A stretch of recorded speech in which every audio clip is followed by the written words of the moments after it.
Hello বন্ধুরা, বগলা কিচেনে তোমাদেরকে আবার স্বাগত। বন্ধুরা, আজকে দেখো আমি এই কাতলা মাছ, শিম, কাঁচা টমেটো, আলু দিয়ে একটা খুব সুন্দর টক ঝাল রেসিপি তোমাদের সঙ্গে শেয়ার করতে চলে এসেছি।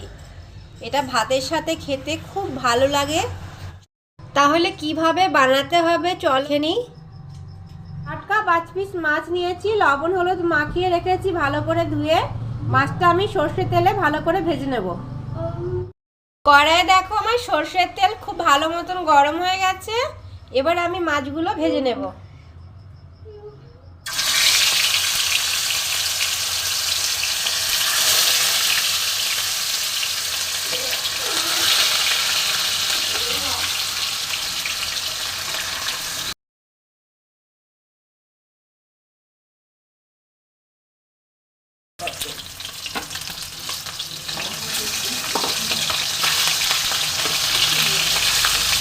মাছগুলো আমি একটু উল্টে দিচ্ছি, দেখো লাল হয়ে গেছে। এক পিস খুব সুন্দর করে ভাজা হয়ে গেছে।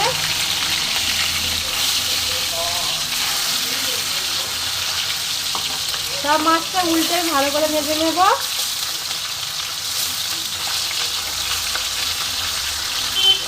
তো বন্ধুরা, এক পিস সুন্দর ভাজা হয়ে গেছে। এবার আর এক পিস আমি উল্টে দিয়েছি। এই পিসটা আমি খুব ভালো করে ভেজে নেব। আমার মাছ ভাজা হয়ে গেছে, 2 পিস লাল হয়ে গেছে। এবার আমি তুলে নেব। ভাজা মাছ তুলে নিয়েছি। এবার দেখো বন্ধুরা, এই তেলের মধ্যে আমি আলু ছেড়ে দেবো। কাতলা মাছটা রান্না করার জন্য আমি কি কি নিয়েছি দেখো বন্ধুরা। সাদা শিম নিয়েছি, আলু নিয়েছি আর কাঁচা টমেটো নিয়েছি। তো এই দিয়ে দারুণ একটা সুস্বাদু কাতলা মাছের রেসিপি করব। শিমগুলোর মাথা আর লেজাটা আমি কেটে নিয়েছি, আর সামনে পেছনে যে আঁশ থাকে সেটা ছাড়িয়ে নিয়েছি। আর আলু লম্বা লম্বা করে কেটে নিয়েছি, সব আমি ধুয়ে রেখেছি। সব একে একে ভেজে নেব। তো প্রথমে দেখো আমি আলুটা ভেজে নিচ্ছি। প্রথমে আলুটাই আমি ভেজে নেব।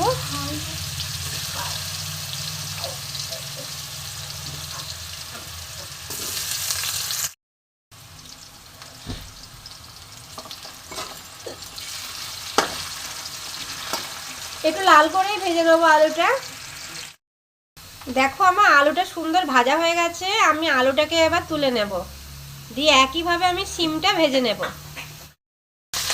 শিমটা আমি ছেড়ে দিয়েছি, শিমটা ভাজা হচ্ছে। শিমটা আমার ভাজা হয়ে গেছে দেখো। এবার আমি শিমটাকে তুলে নেব। একইভাবে আমি কাঁচা টমেটোটা একটু ভেজে নেব।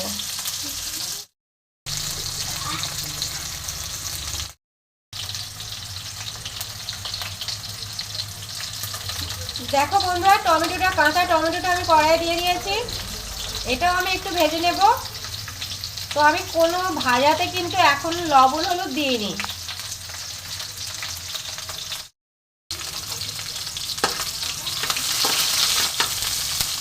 ভাজা প্রায় হয়ে এসেছে, এবার আমি নামিয়ে নেব।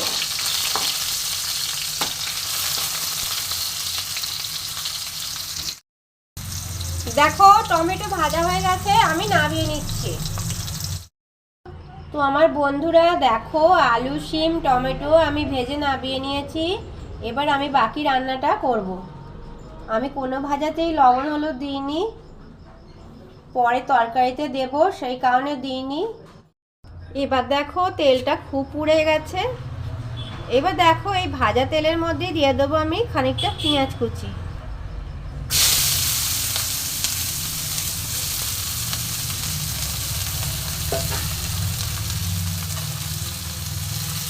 পেঁয়াজটা আমি ভালো করে ভেজে নেব, একটু লাল করে ভেজে নেব।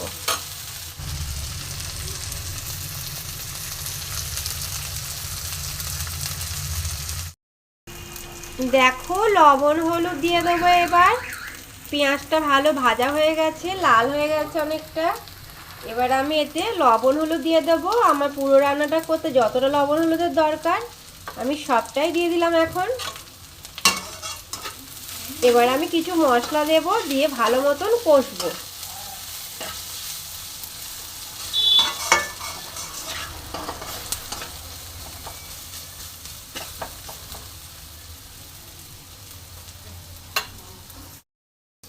দেখো আমার মশলাটা একটু পুড়ে যাচ্ছে বলে অল্প জল দিয়ে দিলাম। এবার আমি এইভাবে অল্প জল দিয়ে দিয়ে কষবো।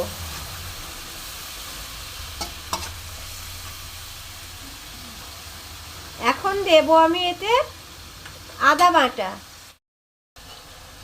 দেখো আদা বাটা দিয়ে দিলাম।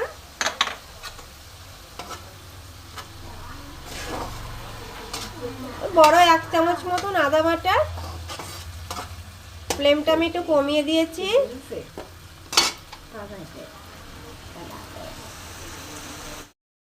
এবার দিয়ে দেবো একটু রসুন বাটা।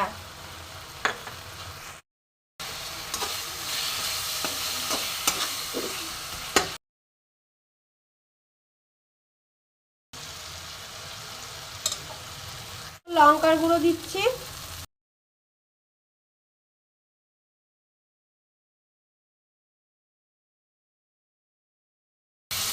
একটু স্পাইসি হবে। মশলা কষার সুন্দর গন্ধ ছেড়ে দিয়েছে।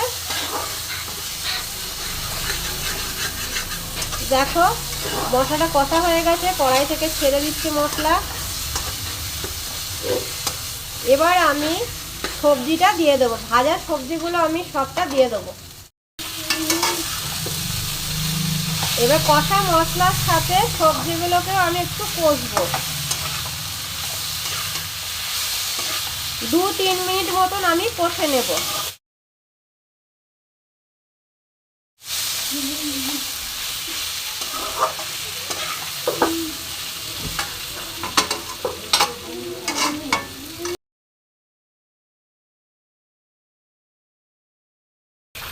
দেখো বন্ধুরা, ভাজা মশলার সাথে সব ভাজা সবজিগুলোকে দিয়ে দিয়েছি। খুব সুন্দর একটা গন্ধ বেরোচ্ছে। এবার আমি এতে পরিমাণ মতন জল দিয়ে দেব।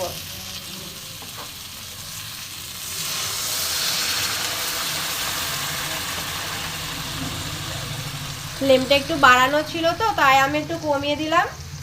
বন্ধুরা দেখো আমার প্রয়োজন মতন জল দিয়েছি। এবার আমি একটু ঢেকে দেবো, কারণ সবজিটা একটু সিদ্ধ হবে।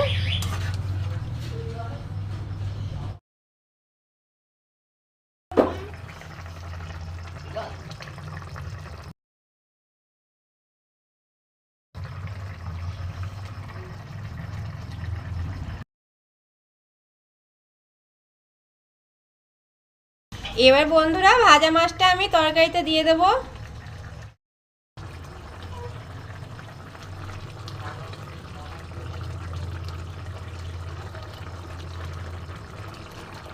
এই রেসিপিটা একবার বানিও বন্ধুরা, অসাধারণ খেতে হয়।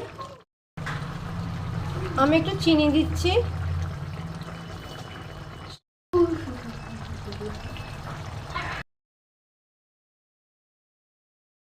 এই রেসিপিটা তোমরা একবার বাড়িতে অবশ্যই বানিও। আশা করছি তোমাদের খুব ভালো লাগবে। স্বাদটা একটু অন্যরকম হবে, ঝাল টক। মুখে রুচি ফিরে আসবে বন্ধুরা এইভাবে মাছের ঝোল খেলে। এবার বন্ধুরা আমি 1 চামচ গরম মশলা বাটা দিয়ে দিচ্ছি।